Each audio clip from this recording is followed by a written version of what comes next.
مجدول کریم کے بہت حمد و ثنا، بہت تعریف اس وحدہ لا شریک کی جو ساری کائنات و ششیہات کا خالق و مالک ہے، جو ساری کائنات کے بادشاہوں کا عظیم تر بادشاہ ہے۔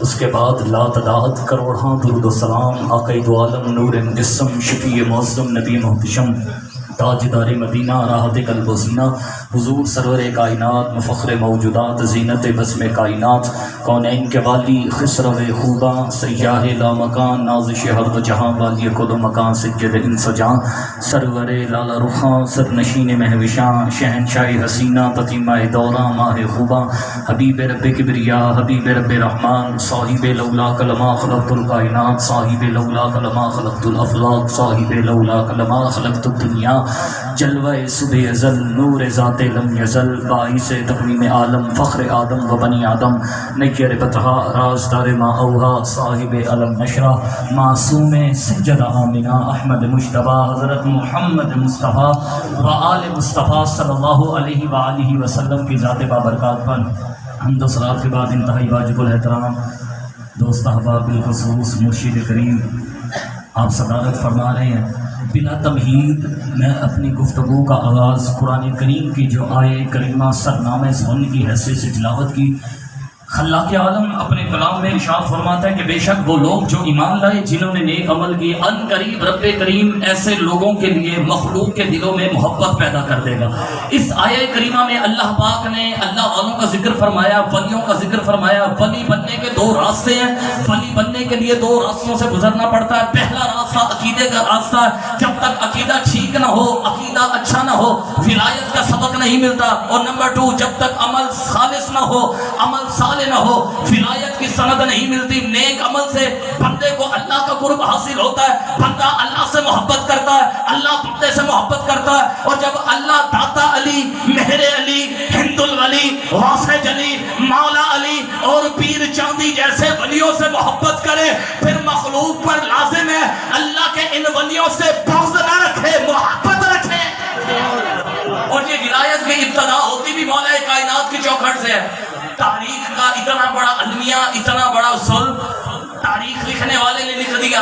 علی کا قد چھوٹا تھا، میں اپنی اسی گفتگو میں بتا دیتا ہوں کہ علی کا قد چھوٹا تھا یا جس نے تاریخ لکھی اس بندے کا قد چھوٹا تھا۔ آقا کریم علیہ السلام کے چچا اور مولا علی علیہ السلام کے حقیقی چچا نام ہے حضرت عباس بن حضرت عبد المطلب۔ جب مصطفیٰ کریم علیہ السلام اس دنیا سے ظاہری طور پہ پردہ فرما گئے نا، حضرت عباس تشریف لائے مولا کائنات کے پاس اور آ کر فرماتے ہیں علی اس وقت خاندان میں بڑا میں ہوں، میں چاہتا ہوں مصطفیٰ کے جتنے تبرکات ہیں نا وہ آپ مجھے دے دیں۔ مولا کائنات نے اپنے چچا کو بٹھایا، اندر گئے، جا کر مصطفیٰ کریم علیہ السلام کا جبہ مبارک اٹھایا، امامہ مبارک اٹھایا، مزمل والی چادر مبارک لے کے باہر آئے اور حضرت عباس کے پیچھے کھڑے ہو گئے۔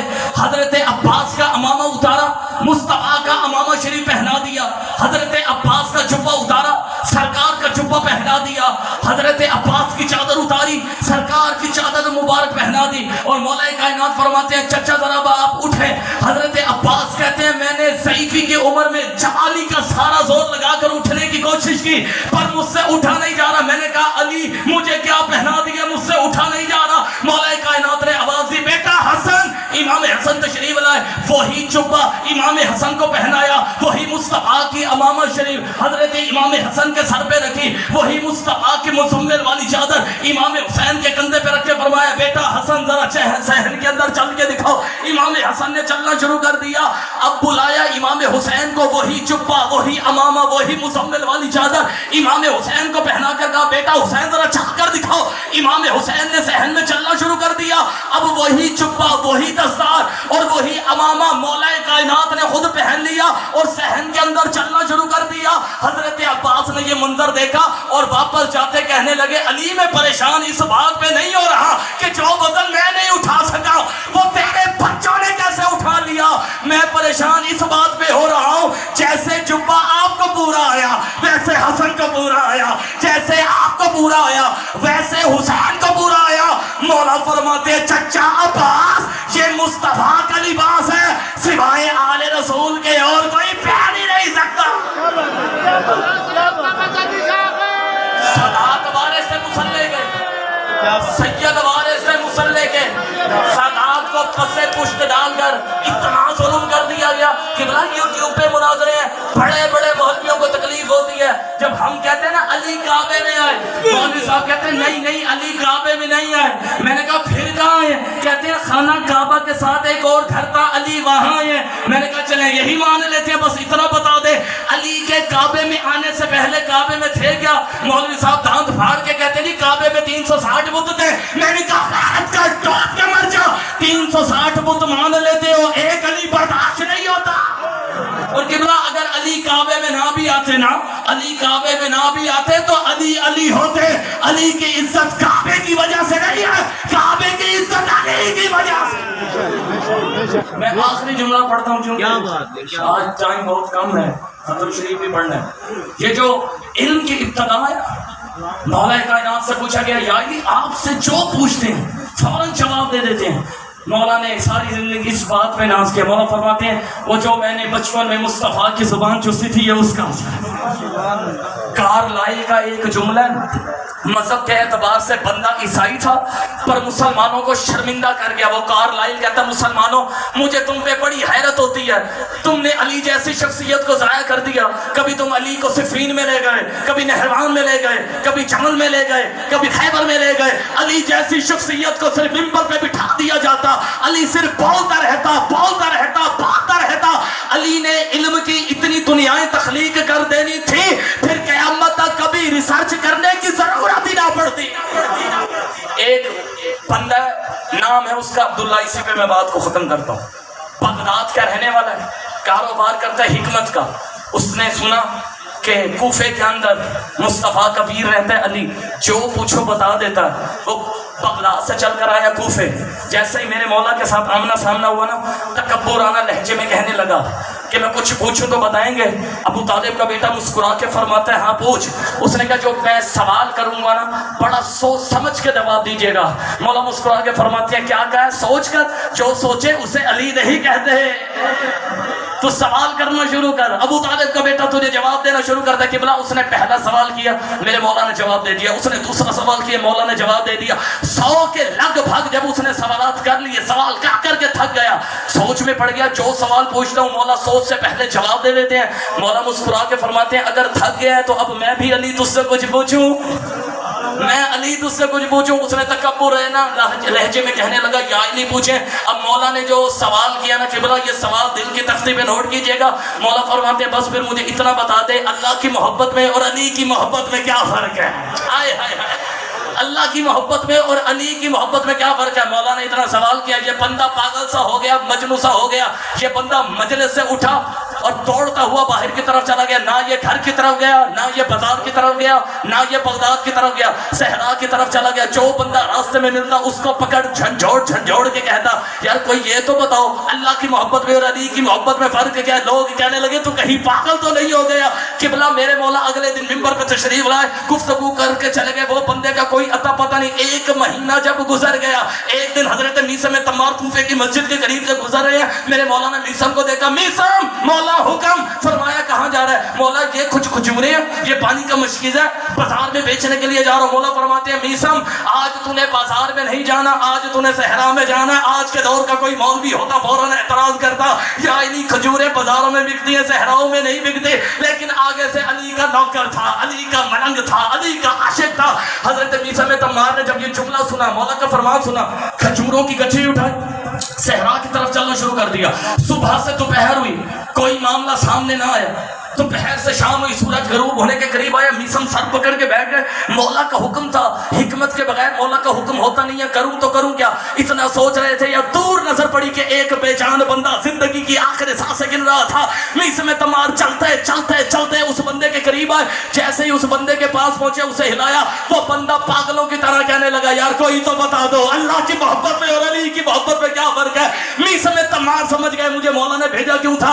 آپ نے پانی کے مشکیزے میں سے 2 گھونٹ اس کے منہ میں ڈالے، کھجوروں میں سے ایک کھجور نکالی، اس کھجور کے 2 حصے کیے، فرمایا منہ کھول، اس نے منہ کھولا، جیسے ہی وہ کھجور اس کے حلق سے نیچے اتری، اس بندے پہ پھر سے تر و تازگی آ گئی، جوانی آ گئی. وہ کہنے لگا لوگوں مجھے جواب مل گیا.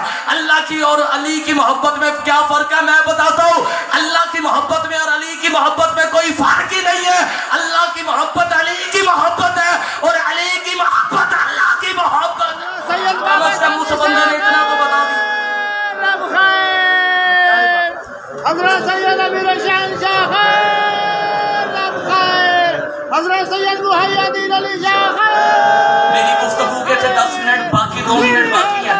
میں چاہتا ہوں 2 منٹ میں اس ہستی کا بھی ذکر کر دوں. ہماری نوجوان نسل جس سے واقف ہی نہیں ہے. ہماری فقہ کے 4 ائمہ ہیں، امام اعظم ابو حنیفہ، امام مالک، امام شافعی، امام احمد بن حنبل رحمۃ اللہ تعالی علیہم. یہ چاروں کے چاروں امام یہ شاگرد ہیں امام جعفر صادق علیہ السلام کے. اور کون امام جعفر صادق؟ جن کے بارے میں امام اعظم ابو حنیفہ سے پوچھا گیا حضور آپ کی عمر مبارک کتنی ہے؟ آپ فرماتے تھے 2.5 سال. حضرت آپ کی داڑھی سفید ہے، کمر میں خم آ چکا ہے. آپ فرماتے ہیں آپ کی عمر 2.5 سال ہے. امام اعظم ابو حنیفہ کا عقیدہ سنو. امام فرماتے ہیں میری زندگی کے وہ 2.5 سال ہے جو میں نے امام جعفر صادق کے قدموں میں گزارے. اگر میں وہ 2 سال سجد کے قدموں میں نہ بیٹھا ہوتا تو میں تو کب کا ہلاک ہو چکا ہوتا. پوری دنیا کے اندر جتنے مذہب ہیں، پوری دنیا میں اللہ کو مانتے ہیں. ہندو بھی اللہ کو مانتے ہیں، اپنے نظریات کے مطابق مانتے ہیں. ایک مذہب ہے، اس مذہب کو کہتے ہیں دہریہ. دہریہ مذہب اللہ کا قائل نہیں ہے. دہریہ مذہب ہر اس چیز کو مانتا ہے جو آنکھوں سے نظر آئے، جسے چھو کے محسوس کیا جا سکے. اب امام جعفر صادق علیہ السلام مدینے کی یونیورسٹی میں ممبر پہ بیٹھے ہیں، سامنے 4000 طلباء. اب وہ سامنے بیٹھنے والے کوئی چھوٹے چھوٹے مولوی نہیں ہیں. جابر بن حیان، ابو الحسن، کیمسٹری کا بادشاہ، فزکس کا بادشاہ، بایو کا بادشاہ، یہ سارے امام کے قدموں میں بیٹھے ہیں. 4000 طلباء میں ایک بندہ کھڑا ہو گیا، کہنے لگا امام آپ کا شاگرد بننے آیا ہوں، کچھ پوچھیں گے تو بتائیں گے؟ امام فرماتے ہیں بتا. کہنے لگا ہندو ہوں، آپ کا شاگرد بننا چاہتا ہوں. امام نے فرمایا کوئی بات نہیں، بیٹھ جا. ساتھ بندہ بیٹھا تھا کھڑا ہو گیا، کہنے لگا حضور میں بھی آپ کے پاس آپ کا شاگرد بننے آیا ہوں. میں نے پوری دنیا میں سنا ایک آل نبی اولاد علی مدینے کے ممبر پہ بیٹھ کے دنیا کے ہر علم پہ بات کر رہا، میں آپ کا شاگرد بننے آیا ہوں. امام فرماتے ہیں تجھے بھی اپنا شاگرد بنائیں گے. کہنے لگا میری ایک بات سن لیں، یہ ہے ہندو، یہ کہیں نہ کہیں جا کے اللہ کو مانتا ہے. میں ہوں دہریہ، میں اللہ کو نہیں مانتا. امام فرماتے تو کیوں نہیں مانتا؟ کہنے لگا وہ نظر جو نہیں آتا.